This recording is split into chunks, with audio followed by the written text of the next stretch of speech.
Assalamualaikum warahmatullahi wabarakatuh. Kita baca surah Kahfi ayat 1 hingga 10. A'udzu billahi minasyaitonir rajim. Bismillahirrahmanirrahim. Alhamdulillahilladzi anzala 'ala 'abdihil kitaba wa lam yaj'al lahu 'iwaja. من لينذر بأسا شديدا من لدنه ويبشر المؤمنين الذين يعملون الصالحات أن لهم أجرا حسنا ماكثين فيه أبدا وينذر الذين قالوا اتخذ الله ولدا ما لهم به من علم ولا لآبائهم كبرت كلمة تخرج من أفواههم إن يقولون إلا كذبا فلعلك باخع نفسك على آثارهم إن لم يؤمنوا بهذا الحديث أسفا إنا جعلنا ما على الأرض زينة لها لنبلوهم أيهم أحسن عملا وإنا لجاعلون ما عليها صعيدا جرزا أم حسبت أن أصحاب الكهف والرقيم كانوا من آياتنا عجبا إذ أوى الفتية إلى الكهف فقالوا ربنا آتنا من لدنك رحمة وهيئ لنا من أمرنا رشدا صدق الله العظيم أعوذ بالله من الشيطان الرجيم بسم الله الرحمن الرحيم الحمد لله رب العالمين الحمد لله الذي هدانا لهذا وما كنا لنهتدي لولا أن هدانا الله أشهد أن لا إله إلا الله وأشهد أن محمدا عبده ورسوله اللهم صل وسلم وبارك وعظم وأنعم على هذا النبي الكريم صلاة وسلاما دائمين متلازمين إلى يوم الدين ولا حول ولا قوة إلا بالله العلي العظيم ولا حول ولا قوة إلا بالله العلي العظيم ولا حول ولا قوة إلا بالله العلي العظيم أما بعد رضينا بالله ربا kami semua redha Allah Tuhan kami wabil islami dina kami semua redha Islam cara hidup kami wabi Muhammadin nabiyyan wa rasula dan kami semua redha bahawa Muhammad sallallahu alaihi wasallam seorang nabi dan rasul. Kita menggunakan kitab 40 hadis peristiwa akhir zaman karangan Syekh Ahmad Fahmi Zamzam. Dan kita sampai pada hadis ke-29 muka surat 65. Malam ni kita nak baca sampai hadis insya-Allah ke-33. 29, 30, 31, 32, 33. 5 hadis. 29 dah. 30? Belum.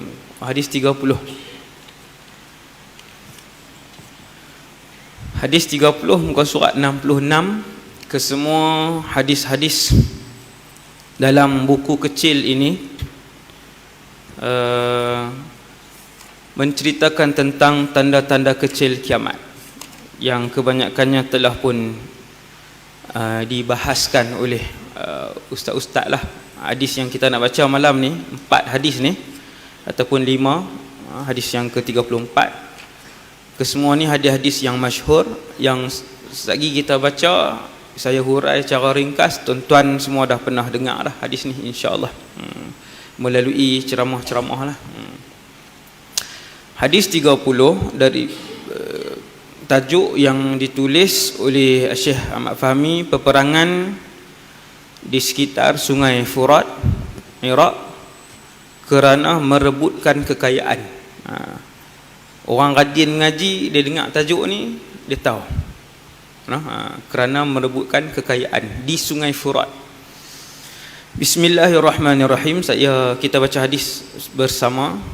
An Abi Hurairah radhiyallahu anhu qala qala Rasulullah sallallahu alaihi wasallam la taqumus sa'ah hatta yahsiral furat an jabalin min dhahabin yuqtatalu alayhi fayuqtalu min kulli mi'atin tis'atun wa tis'un tu 99. Fayaqul kullu rajulin minhum la'alli an akuna ana anju, wa fi riwayah yushiku an yahsira al-furat an kanzin min dhahabin faman hadarahu fala ya'khudh minhu syai'a. Muttafaqun alaih. Artinya daripada Abu Hurairah radhiyallahu anhu bahwasanya Rasulullah sallallahu alaihi wasallam bersabda,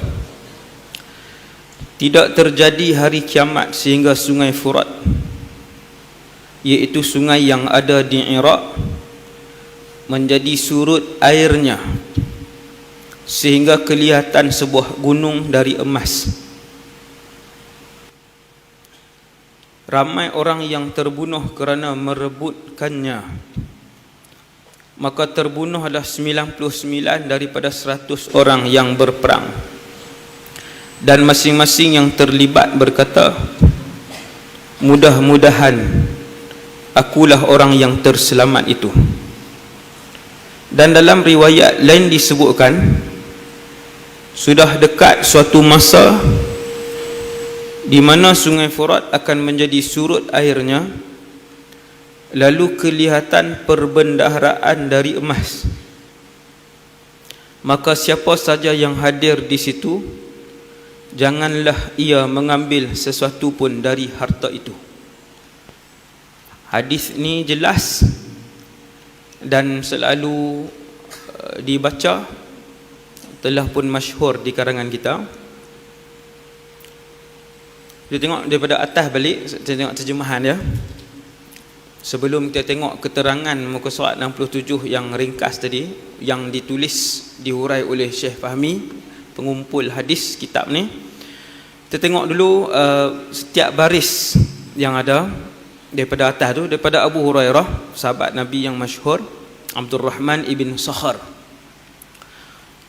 Nama dia ada banyak ulama khilaf tentang nama beliau. Yang paling ramai sekali ulama sebut namanya Abdul Rahman bin Sakhar. Umat Nabi Muhammad yang paling banyak meriwayatkan hadis, Abu Hurairah inilah nombor 1 yang paling ramai di kalangan 100,000 lebih sahabat Nabi SAW. Saya saja ulanglah maklumat tu supaya kita ingat Abu Hurairah ni. Jarang nama Abu Hurairah kalau tuan-tuan perasan. Ada tak dalam masjid nama Abu Hurairah? Tak ada. Di Sungai ni ada seorang Ustaz Abu Hurairah. Seorang tu lah. Dalam Kedah apa perasan? Nama yang barakah. Kita seronok buh nama Trojan lagi. Kan? Vanish, nama sabun. Hak tu cukup terkenal lah. Abu Hurairah. Dalam Kedah seorang lah. Nama yang barakah. Sabda Rasulullah sallallahu alaihi wasallam, nombor 1, Bila Nabi bagi tahu benda hak nak jadi ni tuan-tuan, banyak hak Nabi bagi tahu, banyak yang kita dah tengok pun banyak. Cuma bila kita renung, dia mai iman. Sebab tu banyak ayat dalam Quran Allah Ta'ala suruh berfikir. Untuk mendapat hidayah, tambah iman, tingkatkan kepercayaan kepada akhirat, kena banyak berfikir. Berfikir tu tuan-tuan duduk dengan siapa tak apa, seorang duduk fikir. Nabi tahu mana benda hak nak jadi ni? Nabi tahu mana benda hak nak jadi ni, ambil mana? Cerita Sungai Furat ni adakah dalam Quran? Tak ada. Nampak tuan-tuan? Orang fikir dia akan dia akan teroka jalan, dia akan teroka bila dia banyak fikir kan.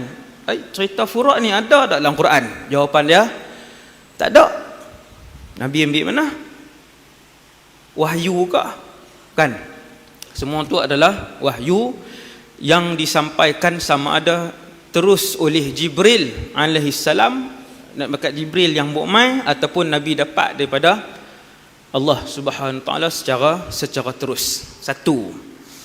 Kemudian Nabi sebut tidak terjadi hari kiamat. Baru tang tu yang tuan, tidak terjadi hari kiamat. Maksudnya apa?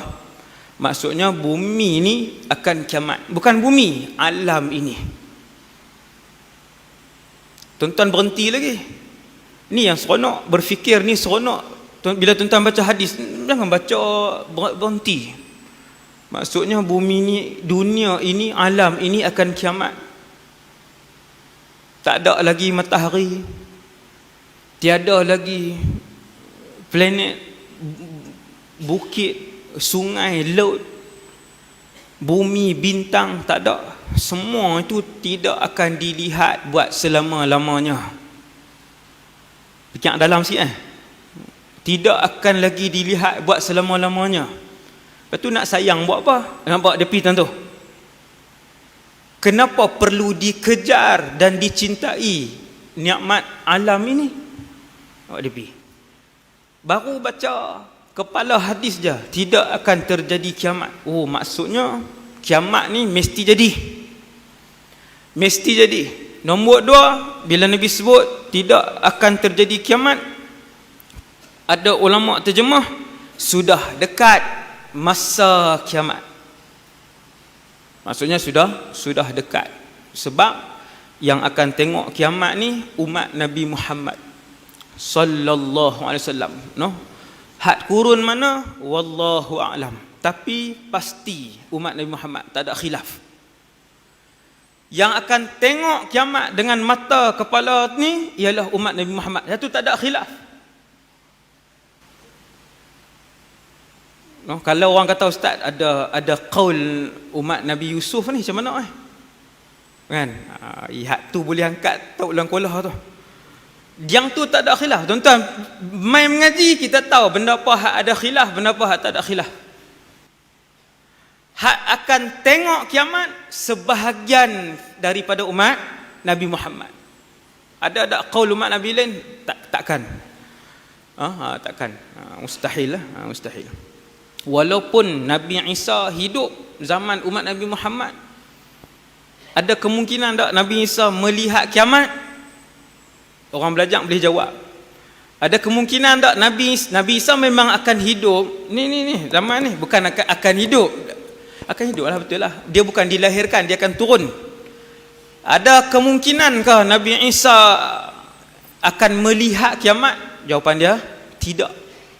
Hak ni pun tak ada khilaf. Dia takkan tengok. Nabi Isa tidak akan melihat kiamat sebab kiamat hanya akan disaksikan oleh kafir totok sahaja. Siapa tengok kiamat, confirm penduduk neraka Jahannam. Wal'iyadzubillah. Yang ni tak ada khilaf. Yang ni tak ada khilaf. Tuan-tuan nampak? Baru baca depan je. Baru baca hadis Nabi, la taqumus sa'ah, takkan terjadi kiamat. Kemudian sehingga Sungai Furat. Sungai Furat ni sungai zaman Nabi ke? Ada sampai hari ni. Ni 2019 ni ada tak lagi Sungai Furat? Ada. Ada, dia panjang. Dia lalu Turki, dia lalu Iraq, dia pergi sampai Syria. Panjangnya. No, sangat luas. Sebahagian yang saya sempat tengok waktu duduk di Syria dulu, warna air dia masih lagi warna jernih. Bukan macam warna teh tarik sungai-sungai kita. No, sungai kita daripada Perlis sampai ke Sarawak kan, banyak warna, bukan warna jernih ni, banyak warna hak teh tarik itulah, warna itulah. No, Furat ni sungai dia warna jernih. No, apa nama ni, Sungai Furat, orang boleh buat buku karang kisah yang berkaitan Sungai Furat. No, boleh buat 5-6 jilid pun boleh buat. Antaranya Uwais Al-Qarni yang Nabi duk cerita tu, di akhir-akhir hayat dia dilihat berada di Sungai Furat. Kan? Duduk di situ, dia duduk di situ, ada orang yang melihat dia berada di situ. No, tu cerita panjanglah. Kenapa dia duduk di situ, kan? Berapa lama dia duduk di situ. Sungai Furat, macam-macam kisah. Antara yang paling besar kisah yang berkaitan dengan Sungai Furat yang semua orang tahu, Sungai Furat ini adalah sungai yang sampai hari ini 2019 ada. Pilah tengok, kan? Kalau pi Madinah jumpa ada Sungai Furat. Madinah tak ada. Kalau pi Mekah, Mekah tak ada. Kalau pi Syria, boleh jumpa. Semua, bukan semua kawasan, sebahagian kawasan. Di Iraq lah yang paling masyhur sekali. Sampai hari ni ada. Sungai ni bukan duduk dalam kitab saja ni. No? Ni tujuan mengaji, tuan-tuan. Bila mengaji, satu hari tuan-tuan pergi mana-mana, dia tulis Sungai Furat. Hak ni hak Nabi sebut lah hadis tu kah? Ni hak Nabi sebut. Okey, kemudian tidak terjadi hari kiamat sehingga Sungai Furat, iaitu sungai yang ada di Iraq, menjadi surut airnya sehingga kelihatan sebuah gunung dari emas. Macam mana ni? Sehingga kelihatan sebuah gunung dari emas. Senang aja. No, senang aja. Iaitu kebanyakan disebutkan oleh para ulama hadis, maksud hadis ni ialah satu hari dekat dengan kiamat, sama ada sebelum tanda-tanda besar kiamat ataupun dekat betul dengan kiamat. Apa beza? Ni dua pendapat ni saya sebut ni, dua pendapat. Dua pendapat ulama hadis yang saya baca. Nah, kumpulan pertama kata sebelum terjadi tanda-tanda besar kiamat. Tanda besar kiamat yang masyhur Imam dalam Sahih Muslim sebut 10. Mula dengan Dajjal, Nabi Isa, Ya'juj Ma'juj, 3 gempa tu, apa nama ni, matahari, api, semua tu. Sebelum 10 ni keluar, sungai ini akan menzahirkan gunung emas. Sekumpulan para ulama sebut. Satu lagi kumpulan ulama sebut bukan waktu tu. Sungai Furat di Iraq, no, yang akan menzahirkan gunung emas itu akan berlaku dekat-dekat dengan kiamat. Betul-betul dekat kiamat. Waktu tu matahari dah terbit di sebelah barat. Saya sebut dulu kat tuan-tuan dua pendapat tu. Tetapi yang paling masyhur,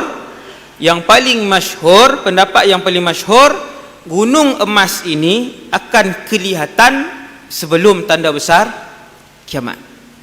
Sebelum tanda besar kiamat, dan dia adalah tanda kecil kiamat. Tanda kecil kiamat. Jadi pendapat ni lebih kuatlah. Sebab selesai tanda-tanda kecil kiamat, barulah mai tanda besar. Sebelum tanda besar nak keluar, sebelum tanda besar pertama akan keluar, iaitulah Dajjal. Dulu kita sebut ada 2 tanda kecil kiamat. Yang kanan, nombor 1 Imam Mahdi, yang kedua Sungai Furat menzahirkan gunung emas. Dua-dua tanda kecil kiamat yang kanan ini belum disaksikan oleh umat Nabi Muhammad sallallahu alaihi wasallam. Dajjal disebutkan oleh Rasulullah 1400 tahun yang lalu. Sungai Furat yang menzahirkan gunung emas disebutkan oleh Rasulullah 1400 tahun yang lalu. Kedua-dua tanda ni belum lagi berlaku. Kedua-dua tanda ini belum lagi berlaku. Alhamdulillah. Dengan nikmat yang besar daripada Allah, kita di kalangan yang mendengar hadis ini. Maka kita tahu, apabila berlaku benda ni, nak buat apa ya Rasulullah? Nabi bagi tahu. Apabila berlaku perkara ini, tengok hadis ni. Nabi pun cerita, ringkas aja. Tapi benda tu mencukupi. Maklumat itu mencukupi. Adakah kena pergi cari? Adakah kena pergi berebut untuk dijadikan harta negara, Baitul Mal negara Islam? Nak kena buat apa ni? Nabi bagi tahu, alhamdulillah. Maka disebutkan di sini sungai yang ada di Iraq. Maksudnya gunung emas ini, gunung emas. Buat tajuk buku sedap tu. Gunung emas. Tajuk gunung emas. Gunung emas itu akan dilihat di Iraq. Ada benda yang mesti akan berlaku di Syria. Ada benda yang mesti berlaku di Baitul Maqdis. Ada benda yang mesti berlaku di Iraq. Dan ada benda berlaku di Yaman. Contohnya api yang nak kepung orang, lepas tu heret orang ramai pergi ke mahsyar. Yang tu api daripada Yaman.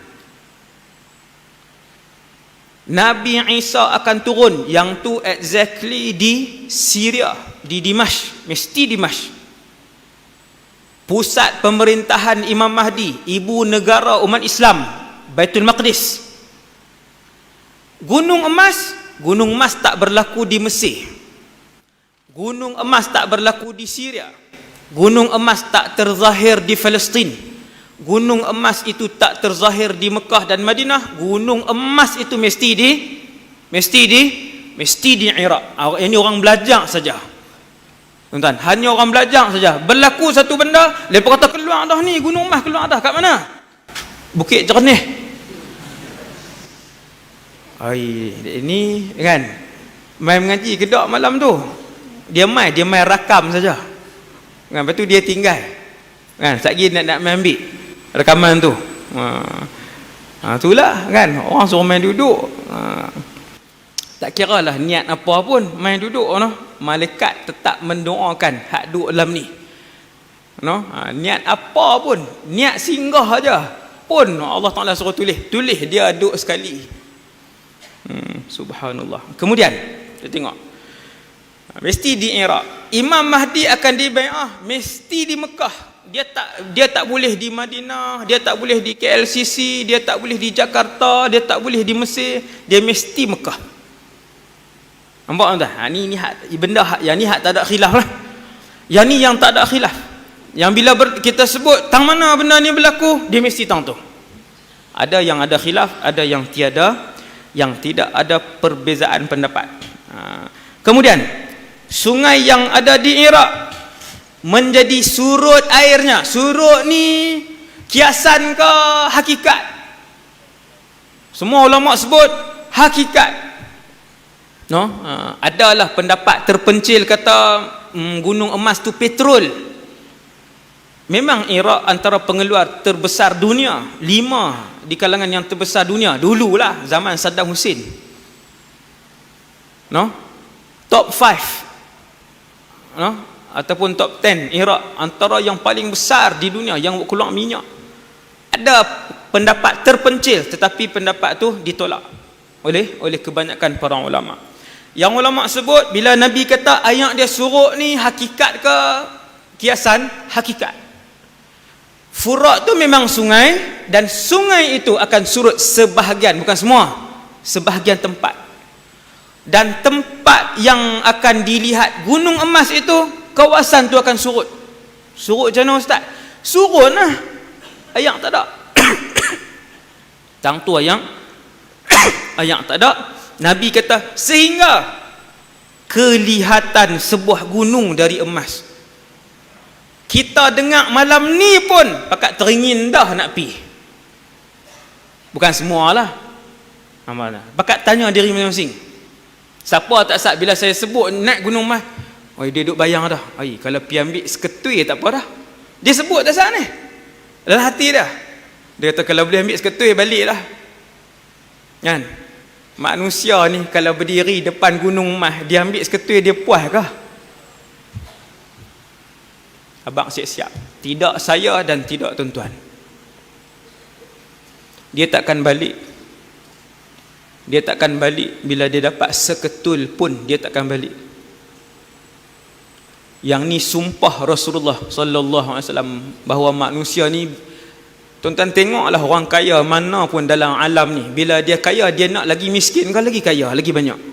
Dia nak lagi banyak. Bila jumlah kekayaan dia 5 juta, dia nak 3 juta, dia nak suruh jadi 3 juta ke dia nak suruh jadi 6 juta? 6. Semua orang kaya. Semua orang kaya.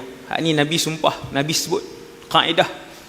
Dan kaedah ni tuan-tuan perhatilah mana-mana orang yang diuji oleh Allah dengan harta kekayaan. Bila dia ada 10 tuan-tuan, bila dia ada 10, tak ada orang bila dia ada 10 dia kata ya Allah bagilah duit ni jadi 4. Gila orang tu. Tak payah kata 10 juta lah ustaz, hak gaji 2,000. Dia minta supaya gaji dia 1,500 ke, dia kata ya Allah kalau 3,000 pun tak apa dah. Kalau nak sembang 10 juta jauh sangat, hak kita ni lah, hak 1,000-2,000 ni. Semua nak tambah. Bila semua nak tambah, tengok apa Nabi nasihat. Gunung ni mesti keluar. Sejak zaman Nabi Adam sampai malam ni tuan-tuan, berapa puluh ribu tahun, berapa ratus ribu tahun, gunung ini belum kelihatan. Masing-masing kata apa? Ada can. Ada can, boleh pi Iraq. Kan? Naik berterbang pi lah 9 jam sampailah Iraq. Subhanallah. Sehingga kelihatan sebuah gunung dari emas. Tengok apa Nabi beritahu rahsia. Apa yang Nabi beritahu benda akan terjadi? Nombor 1, gunung emas akan kelihatan. Di mana ya Rasulullah? Di Iraq. Iraq besar ya Rasulullah, kawasan mana? Sungai Furat. Terus dekat. Pakat beli rumah lah kawasan tu. Kan? Apa lagi Nabi sebut ni? Hadis Bukhari Muslim ni hadis Bukhari Muslim, bukan hadis dhaif ke apa kan? Hadis Bukhari Muslim. Nabi sebut ramai yang terbunuh kerana merebutkannya. Mesti berebut. Tuan-tuan, hak pi 3 orang pun naik satu kereta. Duit minyak ni kongsi dah. Satu kereta. Akhirnya hak seorang ni bunuh dua-dua ni. Yang pi satu van, semua adik-beradik, satu van adik-beradik dah, abang pak menakan apa semua. Akhirnya hak seorang ni dibunuh, saling bunuh antara satu sama lain. Bila tiap-tiap orang dah ambil satu beg, tiap-tiap orang dah ambil 2 beg, tiap-tiap orang dah bubuh dalam bonet dah. Emas tuan-tuan bukan padi. Padi pun orang bubuh curi penuh gundi bubuh dalam bonet. Lembu pun orang curi. Bubuh dalam Proton Wira pun boleh. Lembu, emas. Emas. Takkan nak biar kawan pakat bawa seorang. Bawa balik dah. 4 orang satu kereta bawa balik dah. Bubuh dah emas. Semua pakai duduk tengok macam mana nak tendang dia ni kot mana ni. Bila nak tendang, nak terajang keluar bila ni lagi. Semua kan duk perhati kan. Emas. Ni besar ni berapa kan ni? Seketul besar ni berapa? Ratus ribu ni. Emas. Hak duk beli emas dia tahu ni. Besar ni ratus ribu. Emas. Kalau besar meja, bukan besar meja ni, gunung. Bilion lah. Bilion. Nilai waktu tu ialah bilion. Sebab tu Nabi sebut ramai yang terbunuh kerana merebutkannya. Tuan-tuan, yang bunuh ni siapa? Orang luar ke hak duk berebut tu bunuh? Hak duk berebut tu bunuh. 100 orang kah yang pi? Tak, Nabi nak sebut tu, nak bagi kita faham, kalau pi 100,000 orang, 900, kalau 100,000 orang, 900 berapa? 99,999 mati. No? Ataupun 99,000 orang mati. Yang selamat 1% saja daripada yang ada. Maka semua yang pergi ke sungai Furat, ni ulama sebut semua yang pergi ke sungai Furat ketika sebahagian daripada kawasannya kering dan menzahirkan gunung emas, pasti membunuh orang. Faham tak? Mesti bunuh orang untuk mendapatkan, dia mesti bunuh untuk dia dapat emas tersebut. Dan dia mesti berperang, sama ada satu lawan satu, ataupun satu kampung lawan satu kampung, ataupun satu keluarga lawan satu keluarga. Mesti jadi. Sebab tu jangan pergi. Kalau pi larat nak tengok saja, buat kenduri durian free pun berebut. Ada masjid buat kenduri, kena dah. Ada masjid biar pi kan, buat kenduri durian free, bergaduh, punya tak malu, tua dah tuan, tua. Kalau hak bergaduh tu umur 11 dengan umur 9, boleh ke kah? Durian pun berebut emas. Ini nak bagi faham bukan berebut, bunuh, mesti bunuh. Sebab lebih berharga. Wal'iyadzubillah. Maka terbunuhlah 99 daripada 100 yang berperang. Dan masing-masing yang terlibat berkata, tengok punya jahat hak pi ni, mudah-mudahan akulah orang yang selamat tu. Tiap-tiap orang yang pi ke gunung emas itu semua kata, mudah-mudahan hak selamat aku. Satgi yang mati hak lain ni. Yang pi tu semua berharap dia boleh bunuh semua hak yang pi. Hasbunallah wa ni'mal wakil. Sudahlah tamak, jahat pula. Kafir saja ke yang pi, Islam dan kafir akan pergi. Sesiapa yang nak dapatkan emas di situ, mesti kena berbunuh di antara satu sama lain baru boleh ambil. Sudahlah bunuh di antara satu sama lain, keluarga bunuh ahli keluarga, orang kampung bunuh orang kampung, Islam bunuh orang Islam. Tiap-tiap seorang tu pula Nabi kata semua berharap dialah yang satu-satunya yang selamat. Sebab apa? Sebab setiap orang yang pi nak dialah yang paling banyak. Tuan-tuan tengok filem kan, banyak bunuh tinggal seorang. Kan bila berebut kekayaan, wal'iyadzubillah. Kemudian sudah dekat suatu masa di mana sungai Furat akan menjadi surut airnya, lalu kelihatan perbendaharaan dari emas. Perbendaharaan dari emas. Maka siapa saja yang hadir di situ, tengok Nabi pesan, janganlah ia mengambil sesuatu pun dari harta itu. Kenapa Nabi kata jangan ambil? Kata para ulama, sebab yang pertama, antara sebab yang disebutkan oleh para ulama kenapa jangan ambil harta tu yang saya sebut tadi. Sebab siapa saja yang ambil, dia kena bunuh orang lain. Kita kata, Pak Ustaz, tak bolehkah dia ambil tu dia balik? Tuan-tuan yakinkah diri kita ni pi ambil seketui lepas tu dah ni gunung ni, dia ambil seketui buah lambek, dia kata alhamdulillah ya Allah, tara ni cukup dah, lepas tu balik. Ni Nabi kata, ni Nabi sebut yang pi ke situ ambil emas mesti bunuh orang. Pasal apa? Pasal emas tu banyak. Pasal emas itu banyak, maka dia takkan cukup dengan sikit. Maka Nabi kata, kalaupun tiba-tiba dia duduk di situ, bukan tiba-tiba lah rumah dia di situ ke, dia ziarah anak dia konvo di Universiti Baghdad ke, Contohlah tuan, dia kerja ke dengan syarikat minyak offshore kat sana ke, wallahu alam. Ada kat situ, dia ada. Waktu sungai tu surut, gunung Mah kelihatan, dia ada di situ. Ingat balik hak malam ni. Nabi kata fala ya'khudhu minhu syai'ah. Pun fala ya'khudh minhu syai'ah. Jangan ambil, Nabi kata. Kalau ambil, hang mesti tak cukup. Ketika hang tak cukup, hang mesti nak bunuh orang lain. Maka Nabi gambarkan betapa setiap orang tamak dan jahat waktu tu, daripada 100 orang, 99 mati.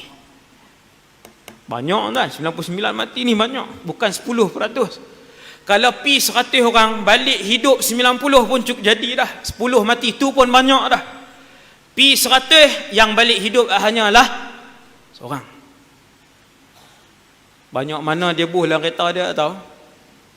Mah berat no. Mah berat bukan. Dia bukan kapas. Dia berat, dia kilo lah. Nak ambil 200 kilo, nak heret ngapa pak cik? 200 kilo pak cik nak heret ngapa? Kan? Kemudian laluan isyak. Okey, kita beri laluan azan isyak. Fala ya'khudh minhu syai'ah, maka Nabi bagi nasihat pada saya dan kita semua yang hidup di akhir zaman untuk tidak mengambil sesuatu pun dari harta itu. Para ulama sebut dua sebab. Yang pertama, siapa yang nak ambil harta itu, iaitu emas, iaitu emas, dia mesti bunuh dahulu orang lain. Bunuh tu pula bukan bunuh seorang, kata ulama, yaqtulu adadan hatta yahsula ila zahab. Dia mesti bunuh sejumlah orang baru boleh dapat hak sebahagian hak dia nak boleh ambil tu. Dia kena bunuh sejumlah orang. Kalaupun dia tak bunuh, dia dibunuh. Tuan-tuan bayang mati dalam keadaan bila apa dia? La ilaha illallah. Rugi. Mati dalam keadaan nak pergi ambil emas.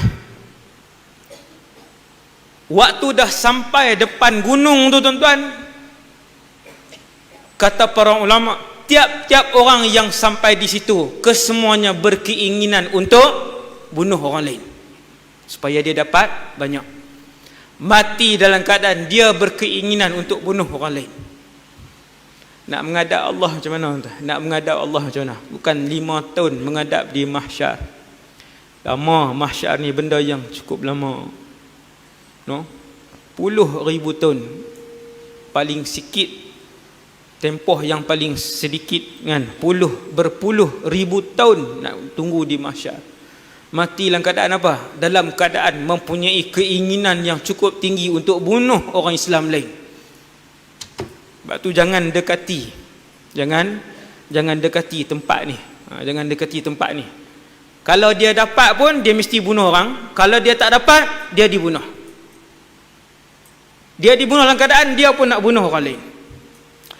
Ataupun pendapat kedua, para ulama sebut, kenapa tak jangan ambil? Ini pendapat yang minoriti tadi ni, kerana kiamat sudah dekat. Ini pendapat kedua yang kata gunung emas ini akan kelihatan dekat dengan kiamat. Waktu tu matahari pun dah terbit sebelah barat, baru nampak gunung emas. Ini pendapat kedua. Boleh jadi hak ni pun betul. Wallahu alam. Al-ilmu indallah. Hakikat apa yang nak berlaku di sisi Allah Subhanahu Wa Taala.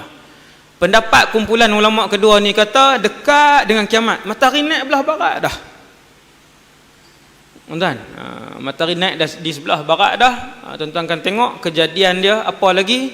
Kejadian dia waktu tu orang sebut Allah tapi orang tak tahu. Kan? Benda apa? Apa dia? Perkataan Allah itu apa? Sebutan Allah tu apa dia?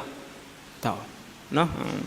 Jadi kata para ulama, kalau ambil pun tak ada guna pun duit tu. Sebab tu Nabi kata jangan ambil. Ini sebab kedua. Tak ada guna pun, dekat dah dengan kiamat. Berobot, kawan ni bunuh, kawan ni dibunuh semua. Hak dapat tak ada guna pun. Dekat nak kiamat. Yang ni pendapat yang kedua. Kita tengok hadis yang seterusnya. Hadis ke-31. Tak ada imam untuk solat berjemaah. Yang ni suasana bila? Yang ni suasana dekat dengan kiamat. Ini hak yang hak sebut Allah tak ada siapa tahu tu. Nak tolak siapa jadi imam pun tak tahu. Bibit-bibit dia ada, bibit-bibit sudah ada. Kita tengok hadis ni. Bismillahirrahmanirrahim. Kita baca sama-sama. An Salamah bintil Hur. Binti itu binti lah. Al-Hur nama ayah dia. Hur nama ayah kepada sahabat yang meriwayatkan hadis ni. Radhiyallahu anha qalat sami'tu an-nabiyya sallallahu alaihi wasallam yaqul ya'ti 'ala an-nas zamanun yaqumuna sa'atan la yajiduna imama yusalli bihim. Hadis riwayat Imam Ibnu Majah. Yang meriwayatkan hadis ni seorang sahabat sahabiyah. Kalau lelaki sahabi, kalau laki-laki sahabi, kalau wanita sahabiyah. Boleh jadi malam ni kali pertama kita dengar nama sahabat ni, iaitu Salamah. Sahabat yang perempuan lah, zaman Nabi, yang hidup zaman Nabi, Islam, mati dalam Islam, dan pernah bertemu Rasulullah, pernah bertemu muka dengan Nabi SAW, baru dapat title sahabi kalau laki-laki. Kalau perempuan sahabiyah. Sahabiyah ni, sahabiyah lah ni, nama apa? Salamah. Nama sahabiyah ni Salamah. Nah, ramai di kalangan kita malam ni lah pertama kita dengar. Nah, nak tengok sahabat yang riwayatkan hadis ni perempuan, tuan-tuan tengok dalam bahasa Arab yang mana ada kitab radhiyallahu anha. Anha tu perempuan lah sahabat yang meriwayatkan hadis ni. Kalau radhiyallahu anhu laki-laki, dhamir tu dhamirun muttasilun mabniyun ala dhamm, no, fi mahalli jar biharfil jar, no. Hak mengaji surah i'rab nahwu tahu. Qalat, nak tahu perawi itu wanita, tengok tang qalat. Kalau laki-laki qala, qal. Kalau qalat wanita, no, hiya. Aku mendengar Rasulullah sallallahu alaihi wasallam bersabda, akan datang suatu zaman di mana pada waktu itu orang ramai berdiri tegak beberapa lama kerana mereka tidak mendapatkan orang yang layak menjadi imam untuk solat mereka. Hadis riwayat Imam Ibnu Majah. Nabi sebut, satu hari kamu akan tengok mai satu masa sepakat duk soft-soft pakai duk tengok. Siapa nak naik? Tak kot. Tak maaf. Tak erti. Semua tak erti, tak mau, tak layak, tak boleh. Lama berdiri, bukan 5 minit. Berdiri untuk tempoh yang begitu lama. Tak ada siapa boleh naik jadi imam. Tak ada siapa boleh naik jadi imam. Bibit-bibit ni ada tak lagi? Ada. No? Ada. Bila berhenti, terutamanya RNR ke apakah, lagi lah. Lah kali dah bila ramai yang tak boleh jadi imam, jadi macam mana? Mayang sendirilah, senang, selamat. Baca apa pun betul. Kan? Baca macam mana? Tajwid ke tak tajwid, betul. No? Naik, kalau naik dia jadi ketang. Kuliah pun tak jumpa, kafirun tak jumpa, na'bud tak jumpa. Kuliah sebab jadi imam. Kalau baca seorang boleh lagi. Kan? Sampai suatu masa Nabi sebut dekat dengan kiamat pakat berdiri, lama berdiri. Semua tak boleh naik. Semua tak mampu. Apa bibit dia? Bibit dia pada hari ni ialah kebanyakan yang naik, hak boleh naik jadi hari ni, yang dilantik hari ni untuk jadi imam di masjid, di kalangan yang tak berapa layak, yang tak lulus, no? Benda ni saya perhati bila baca hadis-hadis akhir zaman, saya perhati, no? Sebab saya ceramah kan, sampailah ke Sabah, Sarawak, sampai ke pedalaman, sampai ke Johor, sampai ke Pahang, pusing kan, bukan seronok-seronok pusing, orang panggil pi lah. Minggu depan Sabah, Putatan kan, tuan-tuan, sampai ke Johor, bila semayang di masjid besar pun, ini saya sebut tuan-tuan, bila semayang di masjid besar, habis semayang saya tanya, panggil JK hak jemput saya kata, yang ni imam ganti ke imam, dia kata imam utama ustaz. Maka saya sebutlah hati inna lillahi wa inna ilaihi raji'un. Bacaan, no? Bacaan tu tak elok. Bacaan tak elok. Bukan kita bacaan lagi elok pada dia. Cuma dengan pengetahuan kita yang sikit ni pun dia baca tu dah tak layak untuk jadi imam. Betul tuan? Ini yang saya perhati, banyak saya pusing. Kecuali di Matin ni alhamdulillah. Matin antara tempat yang lulus tiap-tiap kali imam maghrib naik kan, saya dengar alhamdulillah lah, elok lah bacaan elok. Cuma imam maghrib tak sat ketang siapa tahu. Siapa dia tadi? Duk dengar dia ketang apa tahu. Tapi bacaan elok.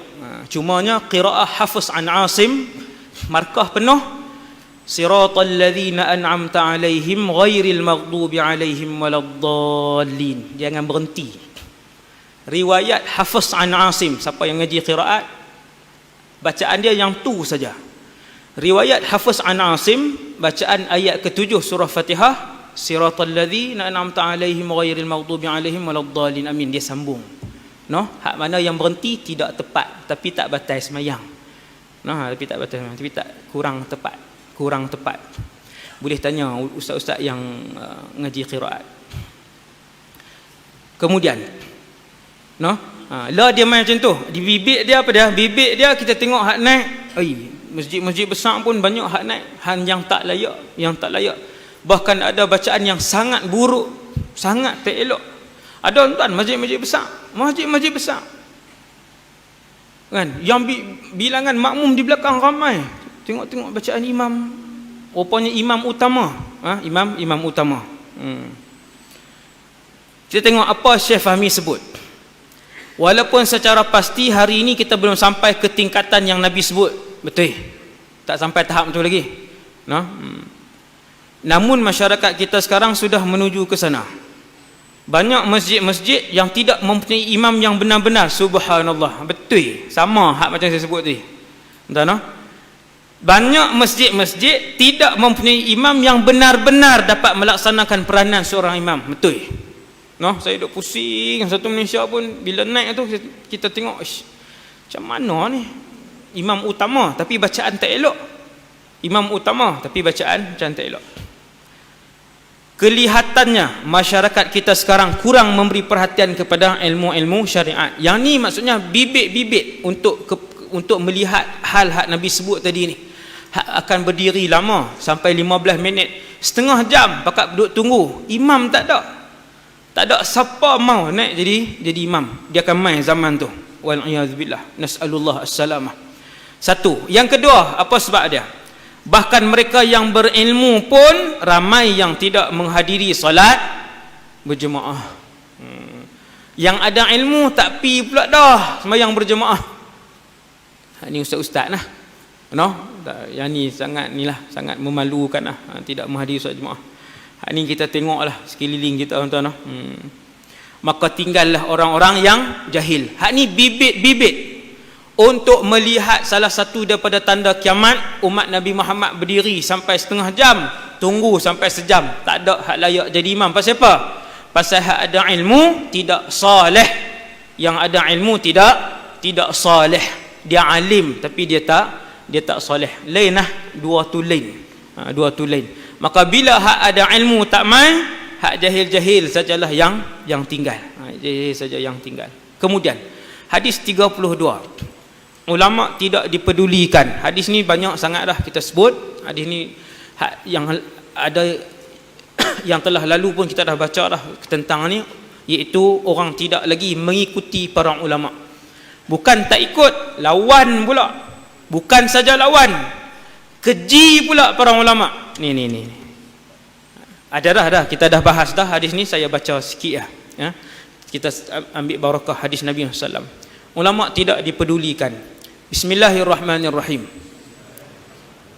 An Sahlin ibni Sa'din As-Sa'idi radhiyallahu anhu anna Rasulullah sallallahu alaihi wasallam qala la yudrikuni zaman aw la tudriku zamanan la yuttaba'u fihi al-alim wa la yustahya minal halim qulubuhum qulubul a'ajim wa alsinatuhum alsinatul arab. Rawahu Ahmad. Ahmad ni Imam Ahmad ibn Hanbal.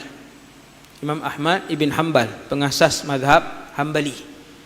Ahmad ibn Muhammad ibn Hanbal, no, anak murid Imam Syafi'i.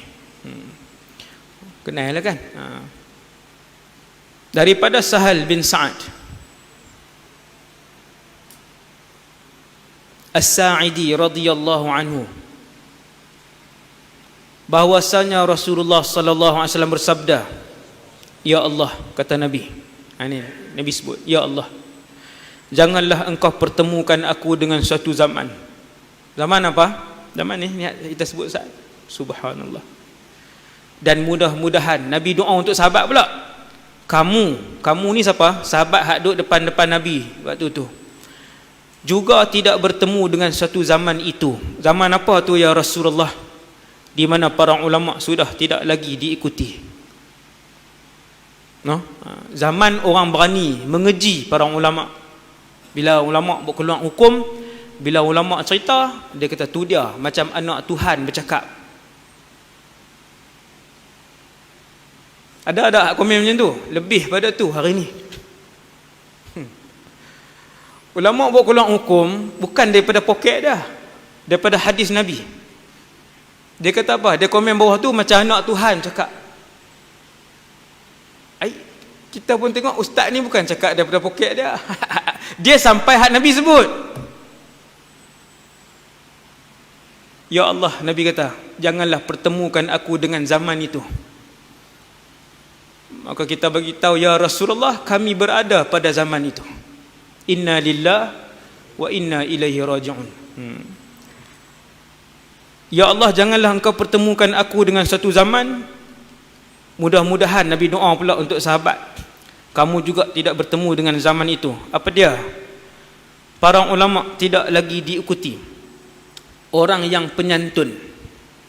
Halim ni orang yang ada akhlak, iaitu pada zaman orang yang berakhlak tidak lagi dihormati. Orang tak segan. Tuan-tuan, dulu kita segan tak kalau duduk depan orang yang ada akhlak? Kita segan.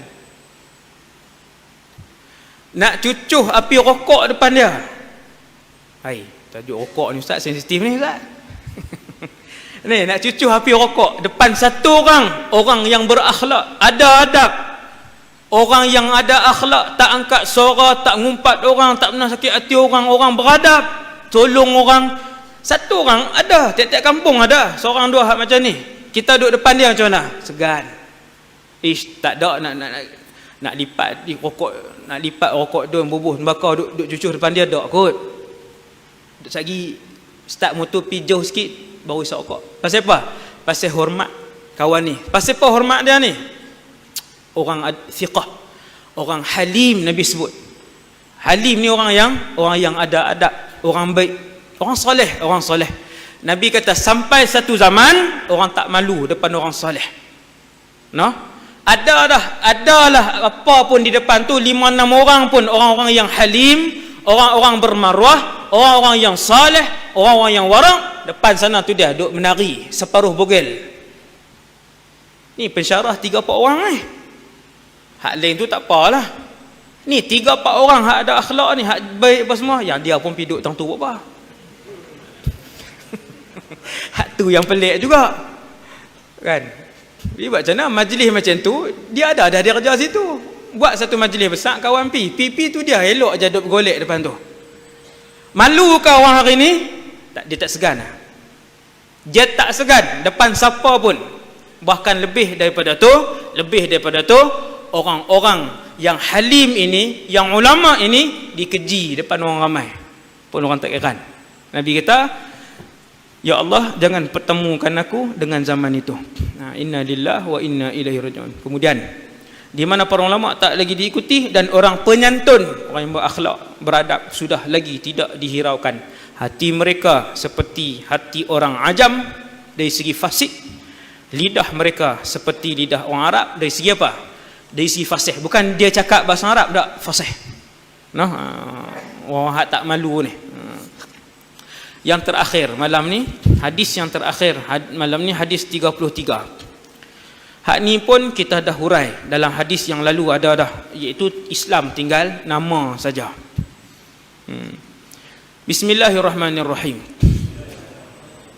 An Ali radhiyallahu anhu qala qala Rasulullah sallallahu alaihi wasallam yushiku an ya'tiya 'ala an-nasi zamanun la yabqa min al-islami illa ismuhu wa la yabqa min al-Qur'an illa rasmuhu masajiduhum 'amirah wahiyya kharabun minal huda ulama'uhum syarru man tahta adimis sama' min indihim takhrujul fitnah wa fihim ta'ud. Rawahul Baihaqi, Imamul Baihaqi. Imam Baihaqi ni mazhab Syafi'i, imam dalam bidang hadis kelas pertama. Imam dalam bidang hadis kelas pertama. Dia imam kelas pertama, Imamul Baihaqi. Saya nak sebut dia ni bermazhab. Imam ni dah tak usah tanyalah alim seperti dia dalam Malaysia seorang pun tak ada. Walaupun PhD hadis ramai. Walaupun PhD hadis ramai, no? Tak hurai ayat tu panjang. Imamul Baihaqi. Orang hak mengaji hadis PhD itu pun tahu Imam Baihaqi ni mazhab Syafi'i, dan dia tahu Imam Baihaqi ni dari segi akidah Asy'ariyah. Dan take note, dia ni Asy'ariyah, Asy'ariyul mazhab fil aqidah.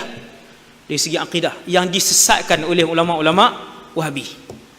Asy'ariyah disesatkan oleh ulama-ulama Wahabi. Boleh tengok YouTube, no, kesesatan mazhab Asy'ariyah, tulis dalam YouTube, no. Ustaz-ustaz Wahabi Malaysia pun sebut, ustaz-ustaz Wahabi Indonesia pun sebut, ustaz-ustaz Arab Wahabi Arab pun sebut kesesatan mazhab Asy'ariyah. Mazhab Asy'ariyah mazhab siapa tu? Mazhab akidah kita, mazhab imam-imam, Imam Nawawi, Imamul Baihaqi. Maka ketahuilah bahawa mazhab itu menyimpang, mazhab Wahabi itulah, menyimpang, no? Rawahul Baihaqi saja saya sebut nama Imam Baihaqi jarang. Nah, ni dah sampai dekat nama Imam Baihaqi, sebutlah. Makna dia, maksud hadis ni daripada Sayyidina Ali ibn Abi Talib radhiyallahu anhu. Tuan-tuan, hadis Nabi yang paling banyak Nabi sebut tentang fadilat sahabat adalah pada hadis Sayyidina Ali. Paling banyak hadis Nabi tentang fadilat dan kelebihan sahabat adalah pada Sayyidina Ali, nombor 1 di kalangan 100,000 lebih sahabat Nabi SAW. No? Tapi kenapa Abu Bakar lebih mulia? Sebab walaupun Abu Bakar pun banyak juga tentang kelebihan dia, Sayyidina Umar, no? Cuma Sayyidina Ali ni bilangan hadis lebih banyak, bilangan kelebihan dia lebih banyak. Pun begitu tidak menunjukkan Abu Bakar, Sayyidina Ali lebih mulia daripada Abu Bakar. Tidak. Abu Bakar lebih tinggi darajahnya. Ini kita ulama Ahlussunnah wal Jamaah, begitu kita punya pegangan kita. Cuma dari sudut banyak, paling banyak sekali Sayyidina Ali. Kita bacalah kitab tentang Sayyidina Ali. Nah, telah sabda Rasulullah sallallahu alaihi wasallam, sudah hampir tiba satu zaman, dekat-dekat sampai, tiada tinggal dari Islam itu kecuali hanya namanya sahaja. Tak payah tengok luar negara, Malaysia berlambak-lambak nama Islam, lawan Islam betul-betul. Hak lawan Islam terang-terangan, hak duduk dalam sister in Islam, hak lawan undang-undang Islam, hak pertikaikan hak orang lelaki dalam faraid 2 kali daripada orang perempuan. Dia petikai satu persatu, dia petikai, dan nama-nama mereka Islam. Nama-nama mereka Islam. Wal a'yadzu billah. Inna lillahi wa inna ilaihi raji'un. Nabi sebut tak? Sebut.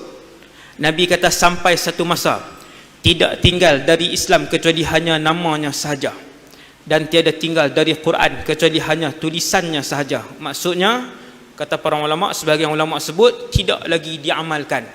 Mai satu masa satu ayat pun tak ada orang beramai dah. Hari ini alhamdulillah kita masih lagi beramal dengan ayat-ayat Quran ni, dengan ayat Quran ni, walaupun tak semua orang. Kemudian masjid-masjid mereka indah, betul tak? Betul. Ni tanda-tanda kiamat. Nabi kata waktu tu masjid-masjid mereka indah. Nak buat masjid 1 juta tak boleh. Kalau masjid untuk qaryah kan 3 juta, 4 juta, 6 juta, 7 juta. Saya pergi negeri mana 30 lebih masjid, 30 lebih juta punya mewah, masjid mewah. Nabi kata masjid-masjid mereka indah tetapi kosong dari hidayah, tak hidup, barakah tak ada dan tidak hidup. Yang ni dah berlaku zaman kita. Ulama mereka adalah sejahat-jahat makhluk yang berada di bawah kolong langit. Kolong langit ni bawah langit, duduk atas muka bumi inilah. Siapa dia? Ulama-ulama su. Nabi nak beritahu dekat dengan kiamat terpecah 2 kumpulan ulama. Yang pertama, ulama rabbaniyun, ulama-ulama yang mendapat hidayah Allah Azza wa Jalla, bukan wahyu, mendapat hidayah Allah, rabbani. Nombor 2, sejahat-jahat ulama akan keluar di akhir zaman. Mereka alim tetapi mereka tolong bukan Islam. Mereka tolong ajaran bukan Islam.